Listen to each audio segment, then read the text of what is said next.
Willkommen, Freunde der analogen Unterhaltung zu Hunter und Kron. Ja, heute mit den 3 Nominierten zum Kennerspiel des Jahres 2014. Wir haben Concordia vom PD Verlag, Rokoko von Eckert Spiel erschienen bei Pegasus und nochmal Pegasus mit Istanbul. Will heißen, römisches Imperium, Schneidereibetrieb am Königlichen Hof in Frankreich oder Basar in der Türkei. Doch 2 überraschende Spiele auf der Liste und ein ziemlich gesetztes. Ja, Interessant. Rokoko. Ja, in Rokoko schlüpfen wir in die Rolle eines meisterlichen Schneiders. Besser gesagt, wir übernehmen die leitende Funktion eines Schneidereibetriebes und wollen den in Kürze anstehenden königlichen Ball mit unseren pompösen Kleidern ausstatten und nebenher vielleicht auch noch den einen oder anderen Musiker bezahlen, vielleicht eine Statue auf dem Fest aufstellen. Kurz gesagt, am Ende des Balls soll der König sagen, ohne uns wäre das alles nichts geworden. Ein interessantes Eurogame mit verschiedenen Mechanismen. Wir haben da Deckbau, wir haben irgendwie auch Arbeitereinsatz mit Karten, wobei das sehr Spezielle und Besondere ist, dass diese Arbeiter bei Rokoko eben in 3 verschiedenen Ausführungen vorhanden sind. Es gibt Meister, Gesellen und Lehrlinge und nicht jeder Arbeiter, wie in der Realität, kann alles machen. Die feinsten Kleider schneidet natürlich nur der Meister und der Geselle, der Lehrling, der ist natürlich eher für die einfachen Botengänge zuständig. Zentrum des Spiels ist ein relativ großer Spielplan, wo am Ende sehr, sehr viele Dinge abgelegt werden, viele Kleider, aber eben auch, man kann eben viele mit Geld auch Dinge erwerben. Das ist sehr umfangreich.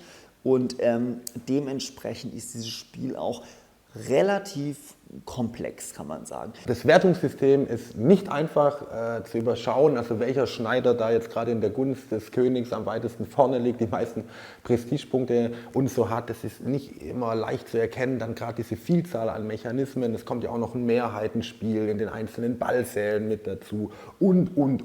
Das heißt, es verdient seine Auszeichnung Kennerspiel auf jeden Fall. Es ist kein Familienspiel. Das Spiel funktioniert tadellos, man hat einen schönen auch Ressourcenmechanismus, es ist thematisch, muss man sagen, sehr, sehr schön, wobei ich dann doch irgendwie sagen würde, die Verpackung verspricht grafisch und optisch dann doch ein bisschen mehr, als das Spiel dann am Ende hergibt. Da ist doch herrscht so ein bisschen das trockenere, strategische vor. Wir haben einfach einen Spielplan mit sehr, sehr vielen Elementen, die dann letztendlich für Siegpunkte da sind und weniger jetzt. Ja, die Kleider sind nicht so im Vordergrund, wie die jetzt aussehen, sondern es geht mehr um Farben und Wertigkeiten und Punkte und Zahlen und so weiter. Rokoko ist handwerklich absolut perfekt gemacht, die Mechanismen funktionieren, es macht großen Spaß zu spielen, ohne jeden Zweifel. Für den Preis würde ich persönlich sagen, fehlt mir die ganz kleine feine Würze, wie soll man es nennen, dann doch noch Originalität. Ich finde, es ist ein tolles Thema. Das ist einfach innovativ, hat noch nie gehabt. Schneider sein ist toll. Der Deckbau-Mischmechanismus ist auch interessant. Aber das Spielgefühl letztendlich mit diesem vor sich hin Bauen der verschiedenen Kleider und so weiter, das ist doch eher mühselig und ich finde auch nicht immer so originell, wie es vielleicht sein könnte. Concordia. Ja, in Concordia stürzen wir uns aufs Imperium. Das Römische Reich will erobert werden, allerdings absolut friedlich. Ohne Gewalt, sondern rein mit geschickten Ausspielen von Personenkarten, die mir Aktionen ermöglichen, wovon jede Personenkarte bestimmten Gottheiten zugeordnet ist, die dann am Ende in einer komplexen Schlusswertung jede Personenkarte multipliziert, je nachdem, wie oft die Gottheit eben da ist, Punkte gibt. Also ein Spiel mit wahnsinnig schlanken Regeln und einer umso komplexeren Schlussabrechnung. Hier sind so Patrizierfamilien, Händlerfamilien, die sich im Römischen Reich ausbreiten, da überall Städte gründen oder Handelsniederlassungen gründen, ich weiß nicht, wie man es genau nennen würde. Und dann können wir da in den Provinzen Ressourcen produzieren, die dann verhandeln gegen Sesterzen. Noch mehr als bei Rokoko hat man bei Concordia das Gefühl manchmal am Ende, jetzt Moment mal, ich dachte eigentlich, ich hätte sicher gewonnen oder was, ich habe jetzt gewonnen, ich dachte, ich bin total schlecht. das ist einfach dadurch der Fall, dass eben das eigentliche Spiel mit der Wertung nicht so direkt was zu tun haben. Ich finde fast, das sind 2 Spiele in einem zusammengemixt, was irgendwie auch innovativ und cool ist, aber letztlich dann doch dazu führt, dass Wertung, also Gewinn und eigentlich das Spiel selber nicht so viel miteinander zu tun haben. Und mir macht es großen Spaß, hier diese Aufbaustrategie zu spielen, aber ich muss sagen, so die Wertung oder dann darauf auch noch zu achten, wie gewinne ich das Spiel jetzt, das fand ich jetzt machte mir persönlich nicht ganz so viel Spaß. Aber meine Frage, und wir sitzen hier bei den Nominierungen fürs Kennerspiel des Jahres, spricht Concordia wirklich eine groß genug Zielgruppe an? Weil in meinen Runden gab es Leute, die fanden das wirklich ganz klasse, aber es gab tatsächlich auch Leute, die gesagt haben, ja nett, gefällt mir gut, aber möchte ich nicht nochmal spielen. Das heißt, da muss einfach jeder, glaube ich, eine eigene Probepartie wagen. Istanbul von Rüdiger Dorn. Ja, ich habe ja sowieso schon alles verraten und die anderen beiden Spiele sind es nämlich einfach nicht. Es ist Istanbul. Warum? Erstmal, worum geht's? Istanbul ist ein Worker-Placement-Spiel mit Zugmechanismus. Es geht darum, dass wir Händler sind im Bazar von Istanbul und unsere Aufgabe ist es, dort zu Reichtum zu kommen und solche Rubine einzusammeln. Und das machen wir, indem wir an verschiedene Orte ziehen mit unseren Gehilfen, unseren Handkarren. Und dort können wir verschiedene Aktionen auslösen. Wir können Waren einsammeln, die dann wieder verkaufen. Wir können in die Teestube gehen und so ein bisschen gamblen, so ein bisschen würfeln, um vielleicht Geld zu verdienen und so weiter. Und am Ende können wir dann versuchen, Waren gegen Rubine einzutauschen oder auch Rubine zu kaufen. Es ist das einzige der nominierten Kennerspiele, möchte ich sagen, das tatsächlich auch als fortgeschrittenes Familienspiel funktioniert und da natürlich eine ganz besondere Rolle einnimmt, weil man es eben, es ist eben für die Familien, die jetzt so oft Spiel des Jahres gespielt haben, dass sie sagen, ja, so ein bisschen komplexer darf es ruhig mal werden. Und dann ist Istanbul, kommt wirklich wie gerufen, weil man kann das auch mit 10-jährigen Kindern problemlos spielen, steht auch drauf. Ab 10, also wirklich ab 10 passt. Und man kann da quasi mit in diese richtig taktische Eurogame-Welt hineinwachsen. Das Spiel hat einen sehr originellen Zugmechanismus, denn der Kaufmann, der läuft mit seinen Gehilfen, das ist so ein Stapel an Holzscheiben hier durch den Bazar und überall da, wo ich eine Aktion ausführen will, da muss ich einen Gehilfen zurücklassen und dann muss ich die möglicherweise auch am besten wieder einsammeln, sonst verliere ich Aktionen, weil sonst muss ich zum Brunnen gehen, dort kommen die dann alle zu mir zurück. Aber es ist eben besser, wenn man plant hier seine Wege möglichst vorausschauend, dann wird man dieses Spiel auch gut abschließen. Und es ist auch wirklich sehr, sehr schön gestaltet. Die Rubine sind wirklich so echte glitzernde Plastikrubine, die dann eben auf den Handkarren abgelegt werden können. Dadurch kann man bei diesem Spiel im Gegensatz zu Concordia und Rococo auch immer ganz genau sehen, wo man steht. Nämlich man kann sehen, der hat schon 2 Rubine, der hat 3, aber ich habe schon 4 und ich habe schon genau geplant, wie ich die restlichen 2 Rubine bekomme, wie viele Züge ich dafür brauche und so weiter. Und dadurch kommen auch sehr spannende Spielsituationen zustande.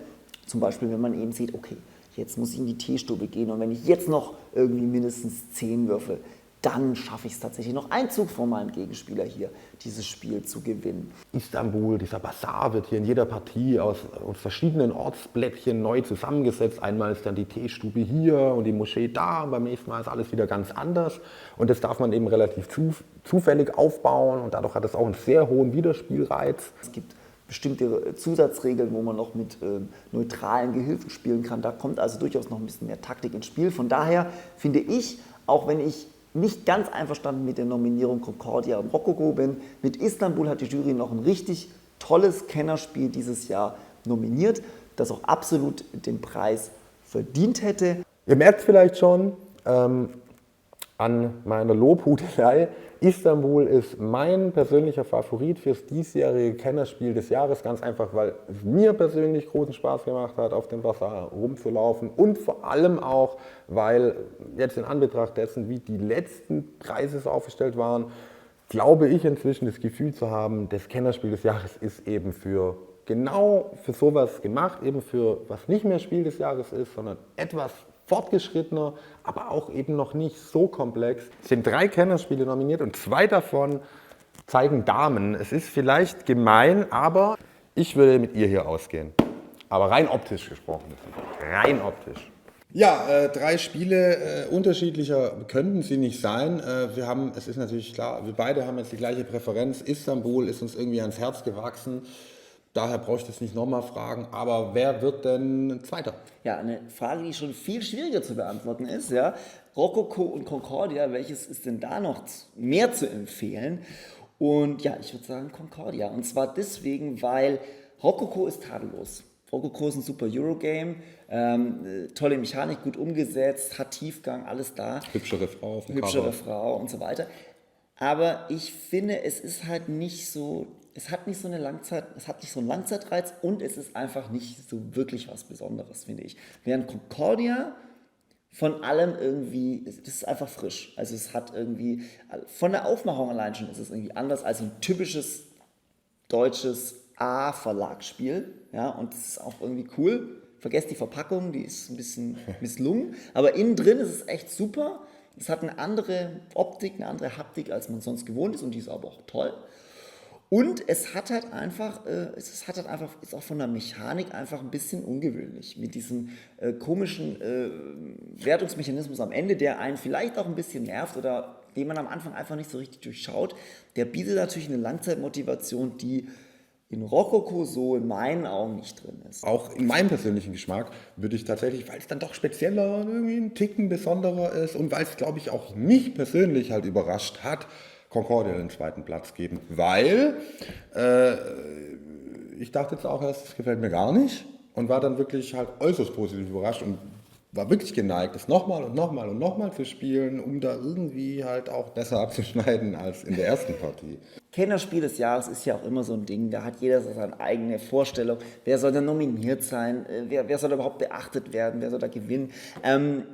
Ich finde, grundsätzlich hat die Jury hier schon gute Arbeit geleistet. Also mit Istanbul sowieso absoluten Treffer gelandet, war irgendwie auch schon klar. Istanbul ist so gut angekommen, hat mit Pfefferkugel gewonnen und so weiter. Es war irgendwie zu erwarten, dass es auf die Nominierungsliste kommt. Mit den beiden Spielen haben sie ein bisschen Überraschung gelandet, vor allem natürlich mit Concordia, aber natürlich gehen diese 2 Nominierungen auch in Ordnung. Trotzdem, persönlich sage ich hätte mir eigentlich Istanbul, Helios und Russian Railroads gewünscht. Oder ich würde es einfach, wenn ich hier der alleinige Jury-Diktator wäre, dann hätte ich genau das nominiert. Und wahrscheinlich am Ende doch Istanbul den Preis gegeben. Aber dann wäre mir sozusagen die Entscheidung doch ein Tick schwerer gefallen. Russian Railroads definitiv eines der besten klassischen Worker-Placement-Spiele, die wir seit langem gespielt haben. Ja, und hat mir auch sehr Helios, gut gefallen. auch Ohne jeden eben, muss Zweifel. man sagen, Auch wundertoll. toll. Komplexes Strategiespiel mit einem ganz, ganz einfachen Zugmechanismus, das eigentlich auch schon so anspruchsvolle Familienspieler reizen kann. Ja, Ja. man könnte ja sogar, wenn man mich ganz persönlich fragt, noch über Lewis und Clark diskutieren. Wobei ich einfach mal hoffe, dass Lewis und Clark nicht geschafft hat, wegen den Materialmängeln und die Anleitung nicht ganz so perfekt ist wie bei den hier aufgezählten Spielen. Ja. Ja, Und das sind die was ist denn mit der Glasstraße? Übrigens die Evolution der Produktionsräder bei Uwe Rosenberg, der noch keinen Preis abbekommen hat und seit langer Zeit fantastische Spiele auf hohem Niveau macht. Hätte man auch mal erwähnen können. Hätte man erwähnen können, absolut. Ich finde, Glasstraße hätte einfach mal auf die Empfehlungsliste gehört. Ich glaube, Nominierung hätte ich es auch nicht. Ich hätte es auch nicht nominiert. Nicht nur wegen Ocean Railroads oder Helios. Es ist einfach dann doch zu Uwe Rosenbergig. Damit meine ich einfach noch zu komplex. Ja, für wirklich Kennerspiel-Nominierung. Aber mal so eine Empfehlung hätte man dem Mann echt mal geben können. Dafür ist Glasstraße wirklich auch eine tolle Evolution. Und es geht in die Richtung Kennerspiel. Es ist kein Agricola mehr, es ist zugänglicher. Das hätte ich auch cool gefunden.